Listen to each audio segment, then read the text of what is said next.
તમે પેટીસ કે બફવાળા તો ખાધા જ હશે, પણ આ રીતે બનાવેલા નહીં ખાધા હોય તો જરૂરથી વિડીયોને એન્ડ સુધી જોતા રહેજો. તમારું સ્વાગત છે મારી ચેનલમાં અને આપ સૌને મારા જય શ્રી કૃષ્ણ. તો ચાલો શરૂ કરીએ આજની આ રેસીપી. તો સૌથી પહેલાં આપણે કુકર લઈ લેશું. તેમાં મેં નાના મોટા થઈને 7-8 જેટલા બટાકા એડ કરેલા છે. હવે 6 થી 7 જેટલા છે. હવે તેમાં પાણી એડ કરી દઈશું, મીઠું એડ કરીશું અને કુકરનું ઢાંકણ ઢાંકીને તેને બાફવા માટે રાખી દઈશું. તો અહીંયા જે આપણે પેટીસ કે બફવાળા તમે જે બનાવતા હોઈએ, ઘણી વખત કેવું થાય કે આપણે જ્યારે તેલમાં તેને તળીએ ને તો ઘણી વખત તે ફૂટવા પણ કરતા હોય છે, પણ આજે આપણે એકદમ અલગ જ રીતે બનાવવાના છીએ. તો જરૂરથી વિડીયોને એન્ડ સુધી જોજો. હવે આપણે એક પેન લઈ લઈશું અને તેમાં અમે થોડું એવું તેલ ગરમ કરવા માટે મૂકેલું છે. તેલ ગરમ થઈ જાય એટલે આપણે તેમાં થોડું એવું જીરું અને શિંગદાણાને એડ કરી દઈશું. તો અહીંયા હું થોડી વધારે ક્વોન્ટિટીમાં બનાવું છું, તો એ રીતે મેં શિંગદાણા લીધેલા છે, રફલી એટલે કે અંદાજિત જ લીધેલા છે. હવે તેમાં તીખાશ તમને જેટલી ફાવે ને એટલી લેવાની છે. તો મેં 2 એટલે કે 1.5 મરચાં જેવું એડ કરેલું છે. હવે તેને સરસ રીતે સાતળવાનું છે. ત્યાં સુધીમાં સાઈડમાં આપણે થોડી પ્રિપેરેશન કરતા જશું. તો હવે મેં અહીંયા આદુ, મરચાં, કોથમરી એ બધું લીધેલું છે. તો સૌથી પહેલાં આપણે આદુને ખમણી લેશું અને સાઈડમાં જે આપણે પેન મૂકેલું છે ને એ પણ આપણે હલાવતું જવાનું છે. અને બીજા ગેસ ઉપર બટાકા પણ થાય છે એટલે આપણે બધું મલ્ટીટાસ્કિંગ થતું જાય છે. હવે આપણે આદુને ખમણી લેશું.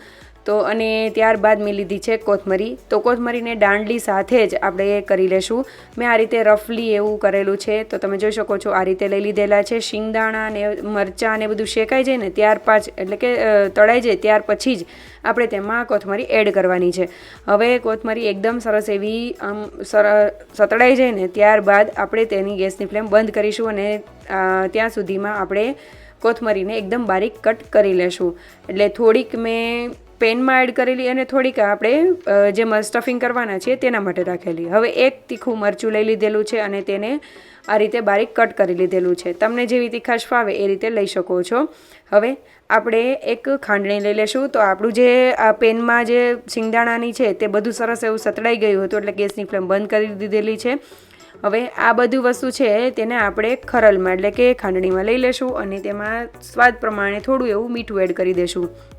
એટલે સાથે સાથે તે ખંડાઈ પણ જાય એટલે મિક્સ પણ થતું જાય. હવે તમે આ પ્રોસેસ જે છે તે મિક્સર જારમાં એડ કરીને પણ કરી શકો, પણ આમાં કેવું થાય કે એકદમ સરસ એવા રફલી એવા આ જે શિંગદાણાની છે એનું પેસ્ટ થશે. તમને ખબર હોય તો થેચા આ રીતે જ બનતા હોય છે, પણ તેમાં લસણ એટલે કે લસણનો પણ ઉપયોગ થતો હોય છે. તો આપણે ફરાળી થેચા પણ કહી શકીએ એ રીતનું આજે આપણે બનાવ્યું છે, પણ ખાવામાં જોરદાર લાગે છે. તો આ રીતે રફલી ક્રશ થઈ જાય એટલે સાઈડમાં રાખી દેશું. હવે મેં થોડી અહીંયા કિશમિશ લીધેલી છે અને થોડા કાજુ લીધેલા છે. તમે તમારા ટેસ્ટ પ્રમાણે અહીંયા કાળી જે દ્રાક્ષ આવે છે એ પણ લઈ શકો છો. હવે આપણે જે કાજુ અને કિશમિશને બારીક એવા કટ કરી લેશું અને તેને સાઈડમાં રાખી લેશું. હવે ત્યાં સુધીમાં આપણા બટાકા પણ બફાઈ ગયા છે. તો તે કુકરનું ઢાંકણ ખોલીને આપણે ચેક કરી લઈશું. તો બટાકા સરસ એવા બફાઈ ગયા છે. પાણી બધું કાઢીને જ્યારે બટાકા ગરમ હોય ત્યારે જ આપણે જે ઉપરનું લેયર બનાવવાના છીએ ને તેના માટેના બટાકાને લઈ લેશું. તો મેં અહીંયા આ રીતના બટાકાને ગરમા ગરમ જ હતા ત્યારે જ મેં તેને છાલ કાઢી લીધેલી છે અને 2 આ રીતના બટાકાને એક નાનું એવું બટાકું લીધેલું છે. તમારે જેટલી રેસીપી બનાવી હોય એટલું તમે કરી શકો છો, એ રીતે કરી શકો છો. અને હવે આપણે બટાકા જ્યારે ગરમ છે તો કોઈ પણ વસ્તુથી કરીએ તો એનાથી વચ્ચે નાની નાની કણી રહી જવા કરે છે. તો આ રીતે તમે કરી શકો છો. ગ્લાસની મદદથી આ રીતે કરીશું ને એટલે એકદમ સરસ એવો લીસું એવો મસ્કો બનીને તૈયાર થશે અને ગરમ પણ નહીં લાગે. આનું બેનિફિટ એ પણ છે. તો ગરમા ગરમ હોય ત્યારે જ આપણે આ રીતનો મસ્કો તૈયાર કરી લેવાનો છે, જેથી કરીને ઠંડો પડે તો સરખું ન થાય. એના કરતાં આ રીતે કરશો ને તો બહુ સરસ એવું રિઝલ્ટ પણ આવશે.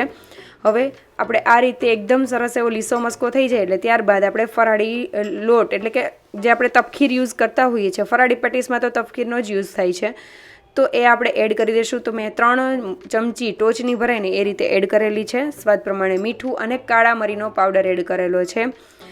તો હવે આપણે બધી વસ્તુને સરસ એવી મિક્સ કરી લેશું આ રીતે અને તેને સરસ એવું મસળતા પણ જવાનું છે અને એકદમ સરસ એવું ભેગું થઈ જાય એ રીતે કરીશું.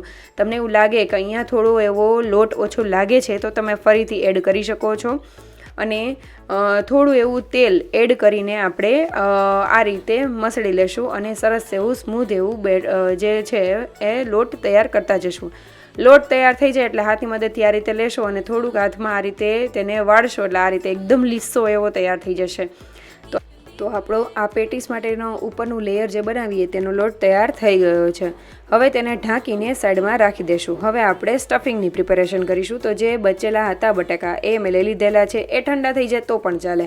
તો 3 બટાકા મેં લીધેલા છે આ રીતના. તો હવે તેને આપણે ફોકની મદદથી અથવા તો મેશરની મદદથી મેશ કરી લેશું. અહીંયા પણ બટાકાના બહુ મોટા મોટા પીસીસ ન રહે એ વાતનું ખાસ ધ્યાન રાખવું. હવે આપણે આ રીતે મેશ થઈ જાય એટલે કાજુ, કિશમિશના જે ટુકડા છે એ, ધાણાભાજી, આદુ, મરચાં, અહીંયા તમારે બારીક કટ કરેલો મીઠો લીમડો પણ એડ કરવો હોય તો કરી શકાય, વરિયાળી પણ એડ કરી શકાય. તો આ બધી વસ્તુ એડ કરી દઈશું. સાથે આપણે જે શિંગદાણા, મરચાં, કોથમરી, જીરાનો જે મિક્સચર બનાવેલું છે ઠેચા એ પણ એડ કરી દઈશું. અને કાળા મરીનો પાવડર, શેકેલા જીરાનો પાવડર અને લાલ મરચું પાવડર અને ધાણા જીરા પાવડરનો મેં ઉપયોગ કરેલો છે. તમને અહીંયા બીજા કોઈ મસાલાનો ઉપયોગ કરવો હોય તો કરી શકો છો, જેમ કે ઘરે બનાવેલો ચાટ મસાલો છે એવી વસ્તુ પણ એડ કરી શકાય. દળેલી સાકરનો પાવડર એડ કરેલો છે, સ્વાદ પ્રમાણે લીંબુ અને થોડું એવો સંચળ પાવડર મેં એડ કરેલો છે. હવે આપણે આ બધી વસ્તુને સરસ એવી મિક્સ કરી લેશું અને ચટપટો ટેસ્ટી એવો આ મસાલો બનીને તૈયાર થઈ ગયો છે. તો હવે તેને આપણે સાઈડમાં રાખી દઈશું અને ત્યારબાદ હવે આપણે જે ઉપરનું લેયર છે તે તૈયાર કરી લઈશું. તો તેના માટે સૌથી પહેલાં આપણે જે લોટ બાંધીને તૈયાર રાખેલો હતો ને તે થોડી વાર માટે મસળી લેશું. હાથમાં તેલ લગાવી દેશું અને ત્યારબાદ સરસ એવું હાથમાં તેલ લગાવીને થોડો એવો લુવો લઈ લેશું અને તેને સરસ એવું બંને હાથની મદદથી મસળશું. જેમ મસળશો ને એમ એકદમ લીસો એવો તૈયાર થતો જશે. તો આ રીતે જેવડી સાઇઝનું તમારે પેટીસ બનાવવી હોય કે બફવાળા બનાવવા હોય એ રીતનું તમારે લેવાનું અને ત્યારબાદ આ રીતની થેપલી બનાવી લેશું. ત્યારબાદ જે આપણે બટાકાનો સ્ટફિંગ બનાવેલું છે તેમાંથી એક ગોળ લુવો બનાવીને વચ્ચેની સાઈડ એડ કરી દઈશું અને બધી સાઈડથી લઈને લોટને અને દબાવીને આ રીતનું એકદમ સરસ એવું ક્યાંય પણ ક્રેક ન રહે એ રીતે ગોળ વાળી લેશું. હવે મેં સૌથી પહેલાં સ્ટફિંગના બધા બોલ્સ બનાવી લીધેલા છે અને તેને સાઈડમાં રાખી દઈશું. કામ ઇઝી થઈ જાય. હવે આપણે આ રીતે જ આપણે બધી પેટીસને બનાવતા જશું. તો આ રીતે આપણે નાનો લુવો લેશું, એકદમ સરસ એવો મસળી લેશું હાથની મદદથી અને વચ્ચે સ્ટફિંગ એડ કરીને આ રીતે આપણે જે રીતે આપણે કચોરી છે એ રીતે વાળતા હોય છે ને એ રીતે કરવાનું. ઇનકેસ તમને એવું લાગે કે લોટ જે છે જે બંધ કરવામાં થોડો ઓછો પડે છે તો બીજો લોટ લઈને તમે તેને સાંધીને પણ કરી શકો છો. ઇઝીલી થઈ જાય છે, કંઈ જ પ્રોબ્લેમ નહીં આવે. તો આટલા સ્ટફિંગમાંથી મારે આટલી પેટીસ બનેલી છે. લોટ બધો પૂરો થઈ ગયો અને 2 વધેલા છે સ્ટફિંગના ગોળા. તો એ સાઈડમાં રાખી દઈશું અને મેં અહીંયા અપમ પેન લીધેલું છે. તો તે આપણે ગરમ થવા માટે રાખી દીધેલું છે અને તેને સરસ એવું, કેમ કે રેગ્યુલર આપણે યુઝ કરતા હોઈએ તો મેં એકદમ સરસ એવું ધોઈ લૂછી અને પછી જ લીધેલું છે. હવે તેમાં થોડું એવું તેલ એડ કરેલું છે. ઇનકેસ તમે તેલની જગ્યાએ ઘી યુઝ કરવા માગતા હોય તો પણ કરી શકાય. અને થોડું જ તેલ મેં યુઝ કરેલું છે, અડધી ચમચીથી પણ ઓછું. તો એ રીતે કરી શકાય. અને તમારે ઇનકેસ ન કરવું હોય તો આ નોનસ્ટિક પેન જ છે તો તમે એમાં ન કરો તો પણ ચાલે. માત્ર બ્રશથી ખાલી અડાડી દેશો ને તો પણ સરસ એવી થઈ જશે. ઓછા તેલમાં કરવું હોય ને તો પણ આના કરતાં પણ. તો હવે આપણે જે બધી પેટીસ એડ કરી દઈશું અને થોડી વાર થાય એટલે તેને થોડો કલર આવે એટલે ફેરવતા જશું. બધી સાઈડથી સરસ એવો આ રીતનો કલર આવવા માંડે, લાઇટ ગોલ્ડન બ્રાઉન કલર થઈ જાય એ રીતે થઈ જાય એટલે આપણે તેને લઈ લેશું.